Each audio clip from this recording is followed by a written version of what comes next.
Good morning friends, welcome to study with Neelam. I hope आप सभी लोग बहुत अच्छे होंगे। आज है 21 अक्टूबर और 21 अक्टूबर 2020 के सभी best top current affairs question with point two point section हम कंप्लीट करेंगे। सभी क्वेश्चन इंपॉर्टेंट है तो वीडियो में लास्ट तक बने रहिएगा। और अगर आप स्टडी विथ नीलम चैनल पर पहली बार आए हैं तो फटाफट से हमारे यूट्यूब चैनल को सब्सक्राइब कर लीजिए और बेल आइकन प्रेस करने के बाद ऑल पर जरूर क्लिक करें, जिससे वीडियो की नोटिफिकेशन आपको प्राप्त हो सके। आप हमें ट्विटर, फेसबुक और इंस्टा पर फॉलो कर सकते हैं। टेलीग्राम चैनल को ज्वाइन कीजिए, जिससे सबसे पहले वीडियो का नोटिफिकेशन आपको टेलीग्राम पर मिलेगा और साथ ही पीडीएफ फाइल भी आपको यहीं प्राप्त होगी। ओके फ्रेंड्स, तो वीडियो को लाइक करना, शेयर करना और चैनल को सब्सक्राइब करना बिल्कुल ना भूलें। चलिए तो शुरू करते हैं आज का लेक्चर फटाफट। भारतीय सेना ने एलएसी पर चीनी सैनिक को किस जगह हिरासत में लिया है? तो राइट आंसर होगा डेमचौक एरिया। ये आप मैप में देख रहे हैं, ये चीन वाला क्षेत्र है जो अक्साई चीन कहा जाता है। ठीक है, ये रेड वाला क्षेत्र, ठीक है। लेकिन यहाँ पर ये हमें तो रेड बाउंड्री दिख रही है, लेकिन एक्चुअल में ऐसी कोई रेखा नहीं है। ठीक है, तो बाय मिस्टेक वो चीनी सैनिक हमारी भारतीय सीमा में आ गया और भारत की सेना द्वारा इसे पकड़ लिया गया। लेकिन भारतीय सेना द्वारा जो इसकी जानकारी दी गई उसमें बताया गया कि इस सैनिक के पास कुछ डॉक्यूमेंट है, लेकिन वो कोई खुफिया डॉक्यूमेंट या इंफॉर्मेटिव डॉक्यूमेंट नहीं है।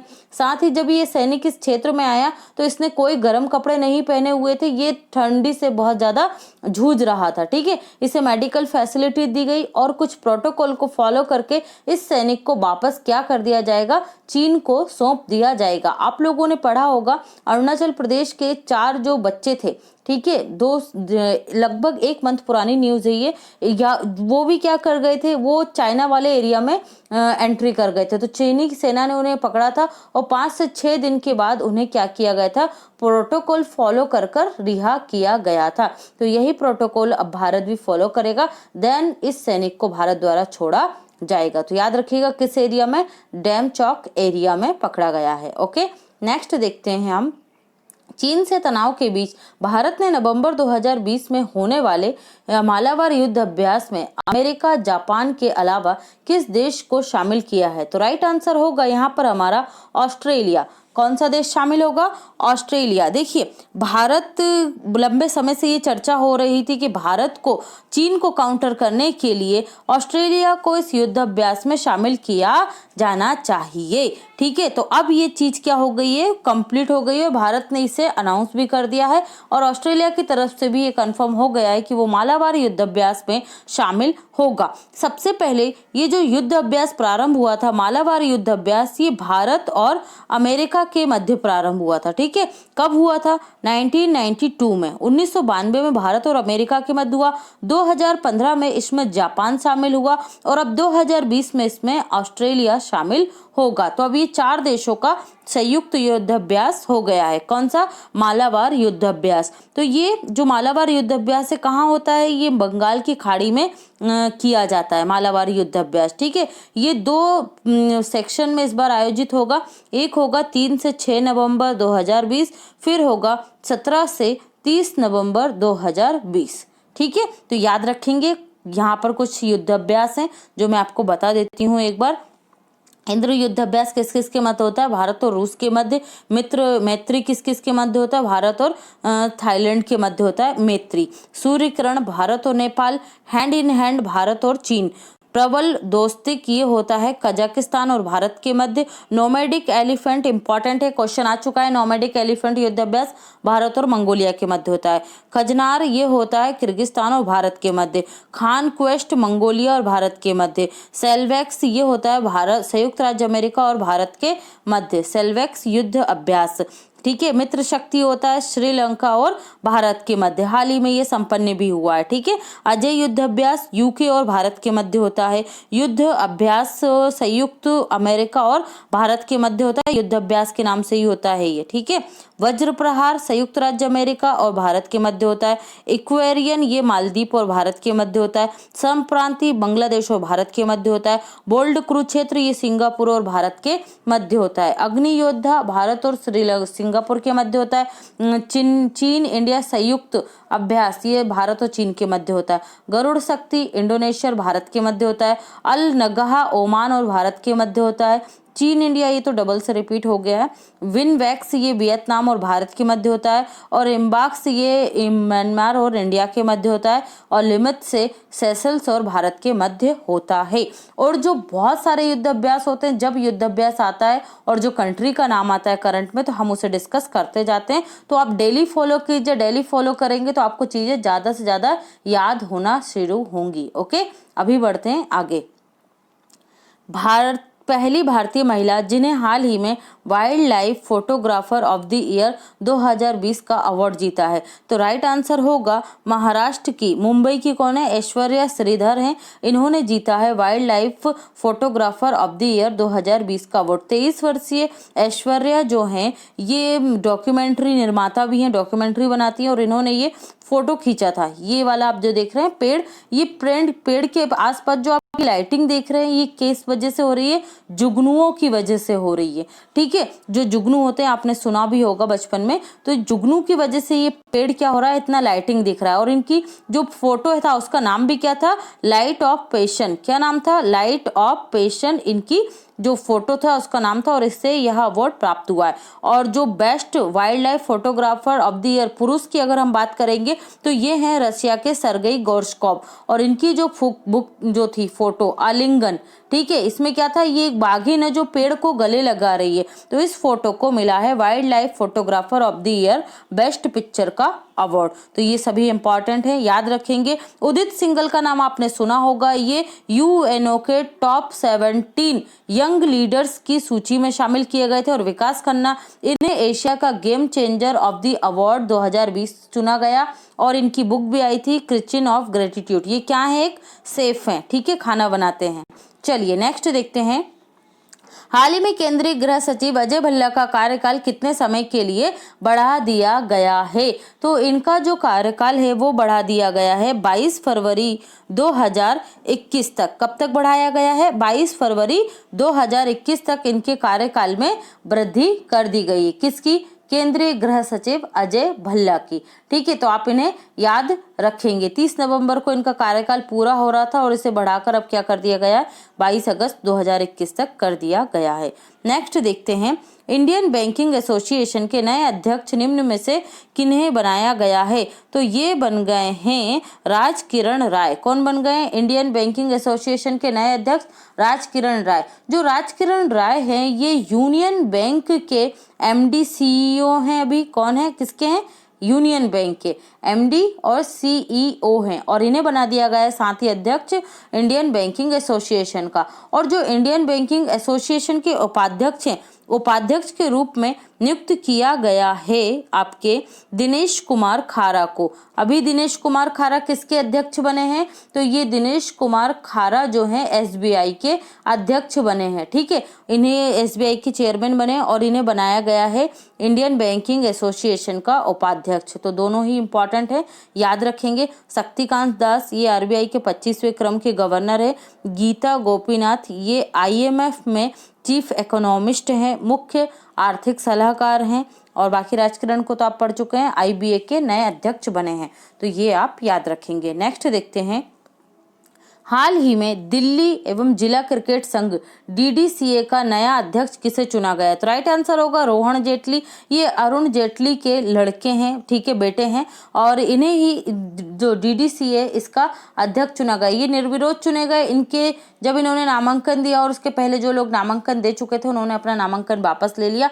इसके बाद ये क्या बन गए, निर्विरोध इसके अध्यक्ष चुने गए हैं। ये पेशे से एक वकील हैं और अब ये डीडीसीए के अध्यक्ष रहेंगे। रूपा गुरुनाथ ये तमिलनाडु की और देश के किसी भी क्रिकेट एसोसिएशन की पहली महिला अध्यक्ष हैं। ठीक है, तो इन्हें भी आप याद रखेंगे। शोएब मलिक ये एशिया में T20 में 10,000 रन पूरे करने वाले पहले क्रिकेटर बने। कहाँ के हैं, पाकिस्तान क्रिकेट टीम के। अली खान ये अमेरिका के हैं और T20 क्रिकेट में जो अभी आईपीएल चल रहा है उसमें ये शामिल हुए हैं, तो ये पहले अमेरिकी हैं जो आईपीएल में क्रिकेट खेल रहे हैं। ठीक है, याद रखिएगा। नेक्स्ट देखते हैं, हाल ही में चीन से लंबे समय तक सीमा विवाद के बाद केंद्र सरकार के द्वारा निम्न में से चीन से आयात किस वस्तु पर प्रतिबंध लगा दिया गया? तो राइट आंसर होगा रेफ्रिजरेंट वाले एयर कंडीशनर। जो रेफ्रिजरेंट वाले एयर कंडीशनर होते हैं उन पर से ये प्रतिबंध लगा दिया गया है। डायरेक्टर जनरल ऑफ ट्रेड के ओर से यह बयान जारी किया गया है कि चीन से आयात होने वाले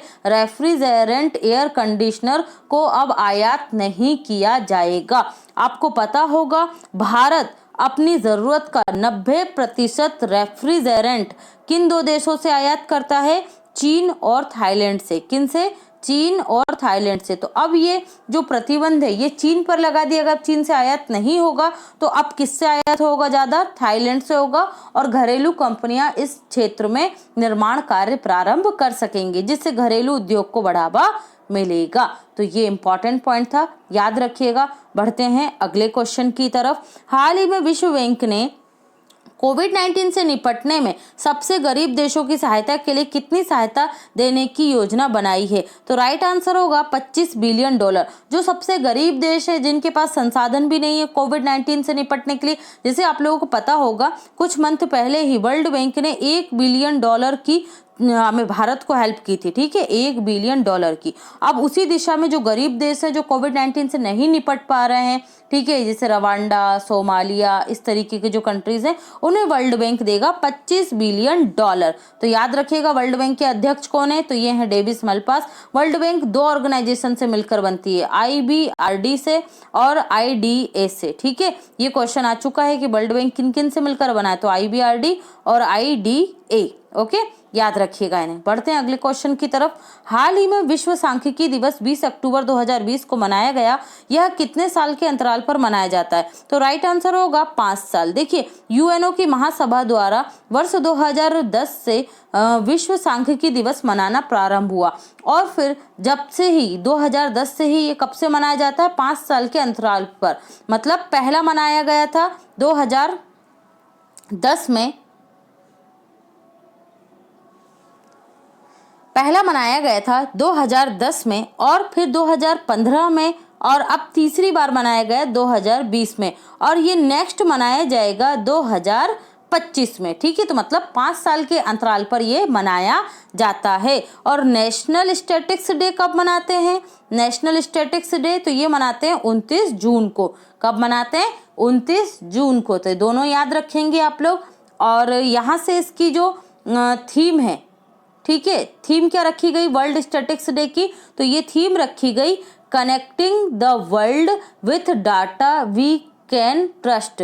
connecting the world with data we can trust, okay. तो ये भी आप याद रखेंगे। नेक्स्ट देखते हैं इंटरनेशनल सेफ डे, ठीक है। जो खाना पाना पकाते हैं उन्हें क्या कहा जाता है? सेफ कहा जाता है। तो ये सेफ डे कब मनाया गया? ये भी 20 अक्टूबर को ही मनाया जाता है। तो ये भी आप याद रखेंगे। हाल ही में जारी विश्व भूख सूचकांक या ग्लोबल हंगर इंडेक्स 2020 में भारत का स्थान कौन सा रहा?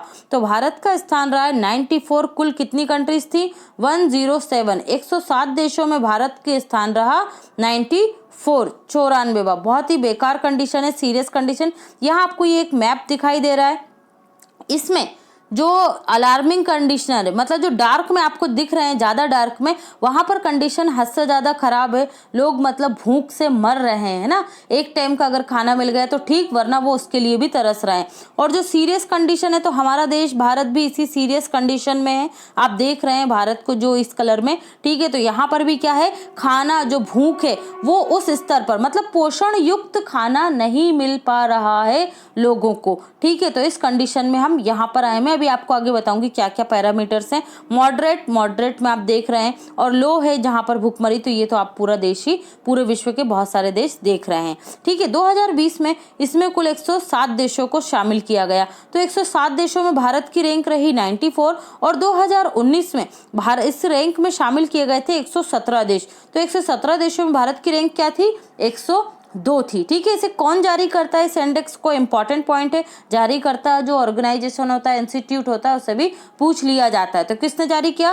कंसर्न वर्ल्ड वाइड और वेल्थो ग्रोफे ने। कंसर्न वर्ल्ड वाइड और वेल्थोग्रोफे के द्वारा ये जारी किया गया है, तो इसलिए ये इम्पॉर्टेंट हो जाता है। भारत विश्व के मात्र 13 देशों से ही अच्छी कंडीशन में है। जो 107 देश हैं, इनमें से जो 13 देश हैं निचले क्रम के, उनमें से सिर्फ 13 देशों से ही भारत अच्छी कंडीशन में है। तो ये जो ग्लोबल हंगर इंडेक्स है, किन पैरामीटर्स पे मापा जाता है?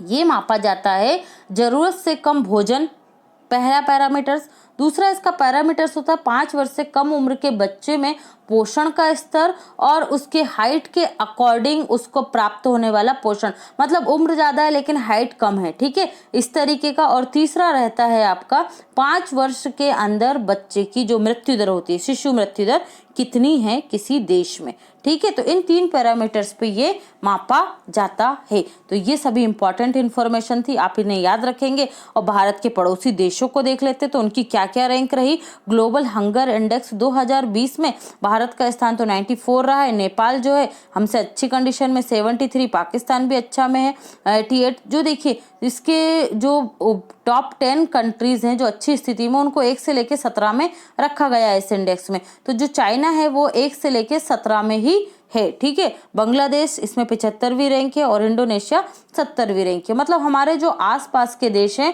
वो सभी अच्छी कंडीशन में, हमें छोड़कर। हमारा स्थान कौन सा है?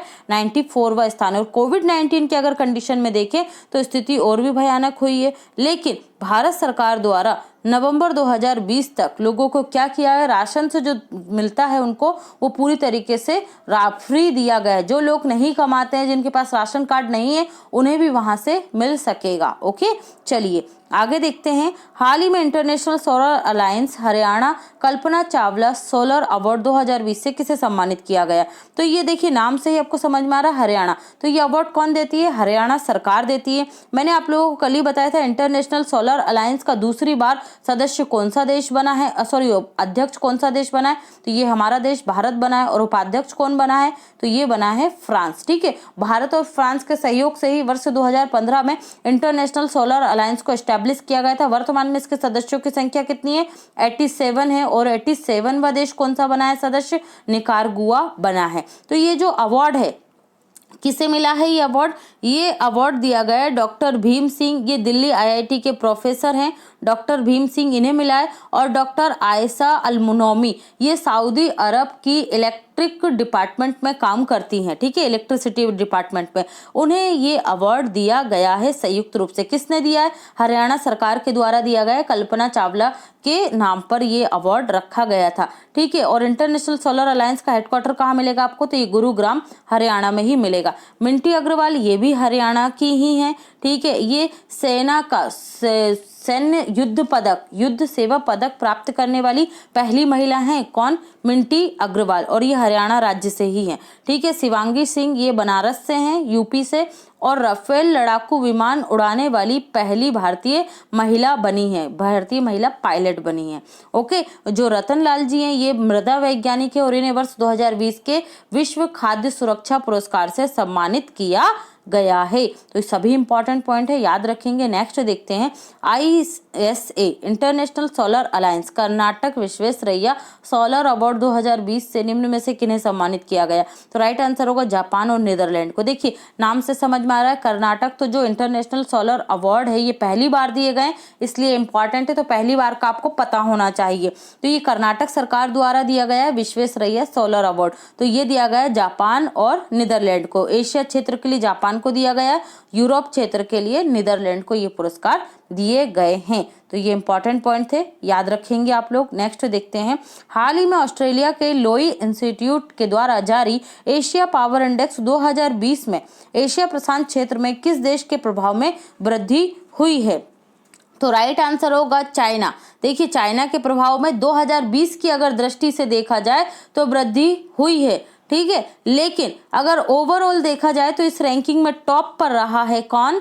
ये रहा है टॉप पर USA, ठीक है। दूसरे स्थान पर रहा है चाइना, तीसरे पर जापान और चौथे पर हमारा प्यारा देश भारत। इंडो पैसिफिक रीजन मतलब दक्षिण सागर और दक्षिण प्रशांत महासागर और हिंद महासागर वाला जो एरिया है उसमें किस देश का प्रभाव कितना रहा है। हाँ, इस क्षेत्र में जो प्रभाव की कमी आई है तो वो किसके प्रभाव में कमी आई है, यूएसए के प्रभाव में कमी आई है वर्ष 2020 में। ठीक है, और वृद्धि किसके प्रभाव में हुई है, चाइना का प्रभाव इस क्षेत्र में बढ़ रहा है। और मैंने अभी आपको बताया मालाबार युद्ध अभ्यास, इस इंडो पैसिफिक क्षेत्र में ये क्या बन रहा है, आज पूरे विश्व में एशिया प्रशांत क्षेत्र पावर का केंद्र बिंदु बनता जा रहा है। और इसी को काउंटर करने के लिए मतलब चाइना को काउंटर करने के लिए भारत, जापान, अमेरिका, ऑस्ट्रेलिया, ठीक है, फ्रांस, ब्रिटेन, ये सभी अपना एक समूह बना रहे हैं जो अभी मैंने क्या बताया था, क्वाड। ठीक है, क्वाड्रिलेटरल सिक्योरिटी डायलॉग, ये शुरू हुआ है, भारत, जापान और ऑस्ट्रेलिया ने मिलकर प्रारंभ किया।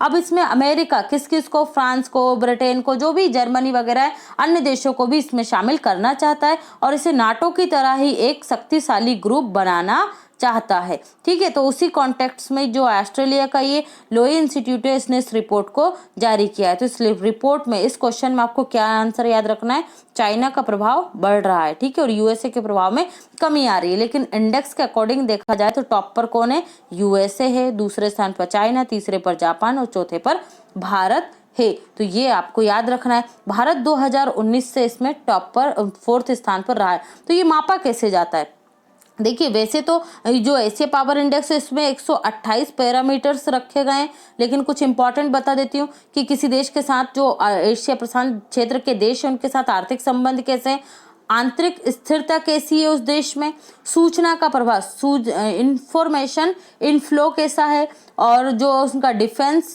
खर्च है या रक्षा बजट है वो कितना है। ठीक है, तो इस तरीके के बिंदुओं को इस रिपोर्ट में रखा गया था और उसके आधार पर ये लिस्ट जारी की गई थी। ओके, नेक्स्ट देखते हैं हम। हाल ही में देश के किस क्षेत्र में एक प्रकार के मसाले हींग के उत्पादन को प्रारंभ किया। आप सभी लोग जानते हैं, सभी के घरों में और बहुत सारे, जैसे आपका हाजमोला हुआ, कायम चूर्ण हुआ, जो पेट से संबंधित रोग होते हैं उनके लिए आयुर्वेद में और घरेलू नुस्खों जो होते हैं उसमें हींग का उपयोग किया जाता है। ठीक है, अब मैंने यहाँ पर आपसे ये क्वेश्चन जो डाला है तो आप लोगों को लग रहा होगा कि हींग के उत्पादन की अगर मैडम बात कर रही हैं तो क्यों कर रही है, इसलिए की जा रही है यहाँ पर कि हींग का उत्पादन हमारे देश में नहीं होता है। जी हाँ, हींग का उत्पादन हमारे देश में नहीं होता है, हम इसका 100% क्या करते हैं, आयात करते हैं। ओके, अब 100% आयात करते हैं तो प्रति वर्ष हम इसका कितने रुपए में आयात कर लेते हैं, 600 करोड़ के लगभग रुपए का हम आयात करते हैं। और सबसे ज्यादा आयात हम किन देशों से करते हैं, तो ये आयात हम करते हैं 90% हम आयात करते हैं हींग का अफगानिस्तान से। ओके, और 2% करते हैं हम ईरान से और 8% हम करते हैं आपके उज्बेकिस्तान से। ठीक है, तो ईरान, उज्बेकिस्तान और अफगानिस्तान, तो इन 3 देशों से ही हम पूर्णतः आयात पर निर्भर हैं, किसके, हींग के। और आपको पता है हमारे देश में हींग हर घर में अवेलेबल होगा, खाने की चीज़ों में, दाल में, सब्जियों में इसका उपयोग घरों में किया जाता है। ठीक है, इसका इंग्लिश नाम क्या है, एसेफीडिया, एसेफीडिया। ठीक है, तो ये आप याद रखेंगे। अब इसका उत्पादन कहाँ प्रारंभ हुआ, तो ये प्रारंभ हुआ है हिमालयी क्षेत्र लाहौल स्पीति में। कहाँ पर, लाहौल स्पीति में। इसके जो गांव है वो भी आप याद रखेंगे, कौन सा गांव है, कवारिंग गांव, कवारिंग गांव है ये लाहौल स्पीति का। यहाँ पर इसके पौधों को रोपित किया गया है। ठीक है, 1 किलो जो हींग होता है उसकी कीमत कितनी है भाई, 1 किलो हींग की, ये है 35,000 रुपये।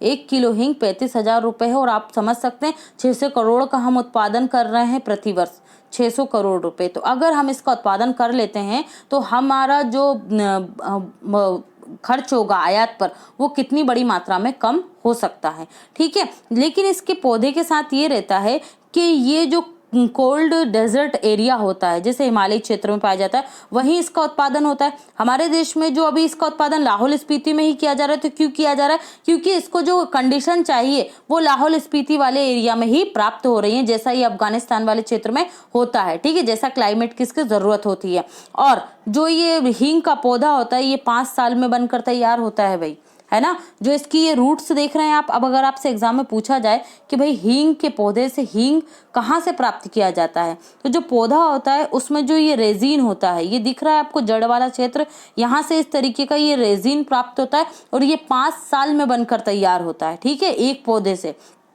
5 साल में बनने के बाद इसे हम इस रूप में प्राप्त करते हैं और फिर इस तरीके से इसका उपयोग किया जाता है। वैसे तो इसकी 130 प्रजातियां हैं पूरे विश्व में।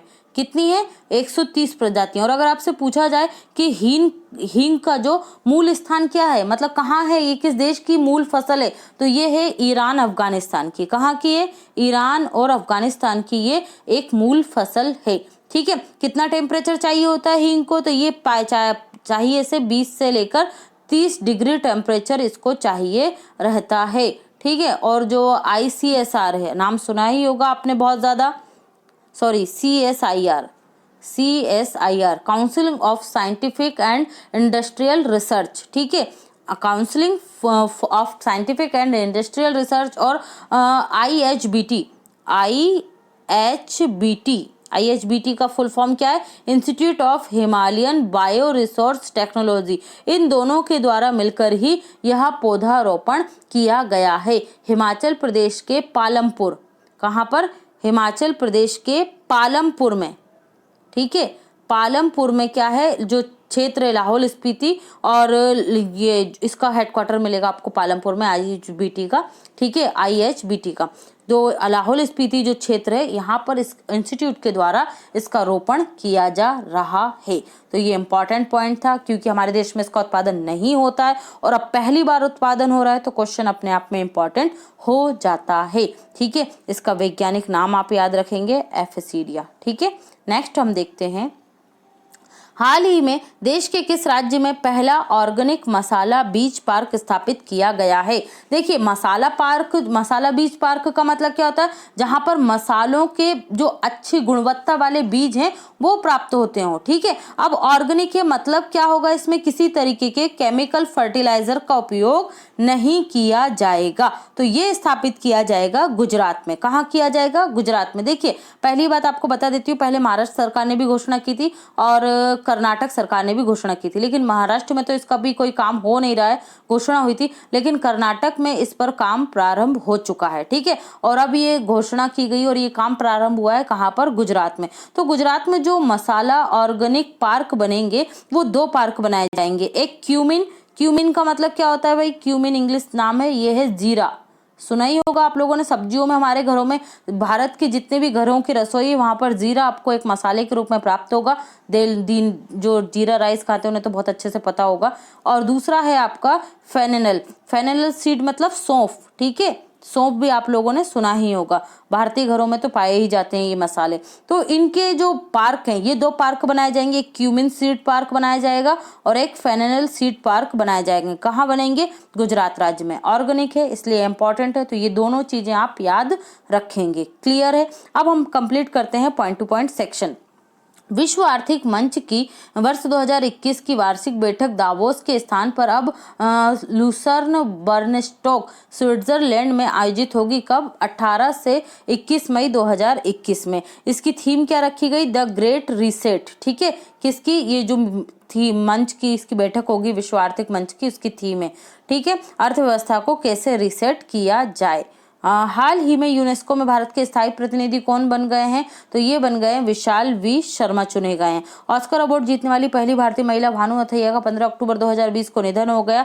जॉन मेलो के साथ इन्हें संयुक्त रूप से क्या मिला था? ऑस्कर अवार्ड मिला था। जॉन मेलो के साथ मिला था, ये भी डिजाइनर थे, कॉस्ट्यूम डिजाइनर, इसलिए दोनों के नाम आपको याद रखना है। 1956 में आई पहली मूवी थी CID, उसमें भानु अथैया ने पहली बार कॉस्ट्यूम डिजाइनर के रूप में काम किया था। ठीक है, और अंतिम फिल्म जो थी आमिर खान की लगान में इन्होंने कॉस्ट्यूम डिजाइन के रूप में काम किया। और शाहरुख खान की स्वदेशी जो फिल्म थी स्वदेश, उसमें कॉस्ट्यूम डिजाइनर के रूप में काम किया था। संयुक्त राष्ट्र ह्यूमन कॉस्ट ऑफ डिजास्टर 2019 के अनुसार भारत इस सूची में विश्व में 3रे स्थान पर है आपदाओं के मामले में, तथा चीन और अमेरिका क्रमशः 2रे एवं 3रे स्थान पर है। UN office for disaster risk reduction द्वारा ये लिस्ट जारी की गई।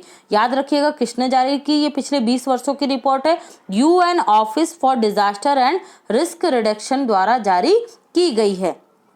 इसके द्वारा पिछले 20 वर्षों में, ठीक है, चाइना में 577 ये बड़ी बड़ी जो आपदाएं आई हैं जिसमें बड़े स्तर पर लोग मरे हैं, जान माल को हानि हुई है, उन्हीं को बताया गया। छोटी मोटी जो आपदाएं आती हैं उन्हें नहीं लिया गया, ठीक है। यूएसएमएस 467, भारत में 321, फिलीपींस में 304 और इंडोनेशिया में 278। ये टॉप 5 कंट्रीज हैं, याद रखिएगा। मौसम संबंधी आपदाएं जैसे बाढ़ से 44% आबादी प्रभावित हुई है, तूफान से 28% और भूकंप से 8% और तापमान में वृद्धि से 6% आपदाएं आई हैं। Human cost of disaster 2019 report के अनुसार सबसे अधिक लोग हिंद महासागर 2004 के भूकंप सुनामी में मारे गए थे। लगभग 2 लाख लोगों की मृत्यु हुई थी, 2,26,000, ठीक है। इस रिपोर्ट के अनुसार आपदाओं में पिछले 20 वर्षों में 2.97 ट्रिलियन US का नुकसान हुआ है सभी देशों को। विश्व खाद्य दिवस 16 अक्टूबर 2020 को मनाया गया। थीम क्या थी? Grow, nourish and sustain. FOA की 75वीं वर्षगांठ पर फूड एंड एग्रीकल्चर ऑर्गेनाइजेशन की स्थापना जो 75वें वर्ष हुए, इस पर स्मारक सिक्का जारी किया गया प्रधानमंत्री नरेंद्र मोदी के द्वारा। ग्लोबल हैंड वॉशिंग डे 15 अक्टूबर को मनाया गया। कुचिपुड़ी नृत्यांगना कौन थी? शोभा नायडू का 14 अक्टूबर 2020 को निधन हो गया। ये आंध्र प्रदेश से थी। क्या होता है, कभी कभी स्टेट पूछ लिया जाता है तो आपको याद रखना है। अंतरराष्ट्रीय सौर गठबंधन का अध्यक्ष भारत को दूसरी बार चुना गया, उपाध्यक्ष फ्रांस को बनाया गया। अंतरराष्ट्रीय सौर गठबंधन के 4 क्षेत्रीय वाइस प्रेसिडेंट भी चुने गए हैं इसकी तीसरी सालाना बैठक में, ठीक है। तो कौन कौन से हैं देखिए। एशिया प्रशांत क्षेत्र के लिए बनाए फिजी और नोरू प्रेसिडेंट बनाए गए देशों को। अफ्रीका क्षेत्र के लिए मॉरिशस और नाइजर को वाइस प्रेसिडेंट बनाया गया है। यूरोप और अन्य क्षेत्रों के लिए यूके और नीदरलैंड को प्रेसिडेंट बनाया गया है। और लैटिन अमेरिका और कैरिबियाई क्षेत्र के लिए क्यूबा और गुआना को वाइस प्रेसिडेंट बनाया गया है अंतरराष्ट्रीय सौर गठबंधन में, ठीक है, याद रखिएगा। एनटीपीसी के सीएमडी गुरदीप सिंह का कार्यकाल 31 जुलाई 2025 तक के लिए बढ़ा दिया गया। इसलिए इंपॉर्टेंट है ये क्वेश्चन क्योंकि पूरे 5 साल तक के लिए इनका कार्यकाल बढ़ाया गया। अभी तक हमने 6 महीने, 1 साल, 3 महीने, 8 महीने ऐसा देखा था, लेकिन डायरेक्ट 5 साल के लिए बढ़ा दिया गया। तो कौन है? गुरदीप सिंह। फिलिस्तीनी शरणार्थियों के लिए संयुक्त राष्ट्र की एजेंसी को भारत ने $1 मिलियन की सहायता की है। यूनाइटेड नेशन जो ये है RWA, इसके द्वारा United nation relief work agency, ठीक है, United nation relief work agency को ये फंड दिया गया है। कमेंटेटर किशोर भीमानी का 15 अक्टूबर 2020 को निधन हो गया। यह क्रिकेट के प्रसिद्ध कमेंटेटर थे और खेल पत्रकार भी रह चुके थे, ठीक है, याद रखिएगा। गायिका कुमुदनी मुंशी 13 अक्टूबर 2020 को निधन हो गया। इन्हें गुजरात की कोकिला या फ्लोरेंस नाइटिंगेल ऑफ गुजरात भी कहा जाता था, तो याद रखेंगे आप। विश्व एथलेटिक्स हाफ मैराथन चैंपियनशिप गिडानिया की ब्रांड एम्बेसडर रोमानिया की कंस्टेंटिना डीटा को बनाया गया। ये 2008 ओलंपिक में विजेता रह चुके हैं, याद रखिएगा। मैराथन में पोलैंड में आयोजन होना था इसका विश्व एथलेटिक्स हाफ मैराथन का, लेकिन अब क्या होगा, वो पोलैंड में ही आयोजन होगा, लेकिन कब होगा? अक्टूबर 2020 तक के लिए स्थगित कर दिया गया इसका आयोजन कोविड-19 की वजह से। किर्गिस्तान के राष्ट्रपति सोनोबराई जेनेवकोव ने अपने पद से इस्तीफा दे दिया है। अल्बानिया में भारत के राजदूत राहुल श्रीवास्तव को नियुक्त किया गया है। वेदांता समूह firm Hindustan zinc limited Gujarat में देश का सबसे बड़ा जिंक स्मेल्टर स्थापित करेगी। ICTE और माइक्रोसॉफ्ट के मध्य समझौते के अनुसार ई लर्निंग पोर्टल से माइक्रोसॉफ्ट के 1500 फ्री मॉड्यूल जो कार्यक्रम है वो अवेलेबल होंगे पढ़ने शिक्षा ग्रहण करने के लिए। हिमायत सागर झील ये तेलंगाना में है। पोलैंड ने बाल्टिक सागर में टॉल बॉय नामक बम को विस्फोट किया है। एशिया के पहले T20 10,000 रन पूरे करने वाले क्रिकेटर पाकिस्तानी शोएब मलिक बने हैं। IMF की वर्ल्ड इकोनॉमिक आउटलुक रिपोर्ट के अनुसार भारत की GDP 2021 में -10.3% रहने का अनुमान व्यक्त किया है। राजस्थान राज्य को एशियाई डेवलपमेंट बैंक के द्वारा स्वच्छ जल आपूर्ति और शहरी नवीकरण के लिए $300 मिलियन का ऋण दिया गया है। एल्ट्रॉन कैपिटल पासपोर्ट इंडेक्स 2020 में भारत का स्थान 58 और टॉप पर है न्यूजीलैंड। आपका क्वेश्चन ऑफ द डे है, हाल ही में द खालिस्तान कॉन्स्पिरेसी बुक निम्न में से किसके द्वारा लिखी गई है, ठीक है। तो सभी इसका राइट आंसर कीजिएगा। लास्ट वीडियो में पूछे गए क्वेश्चन का आंसर दिया है गोपाल मांझी और प्रीति मेवाड़ा ने। वेरी गुड, ऐसे ही आंसर करते रहिए और देखते रहिए study with Neelam. Take care, have a great day.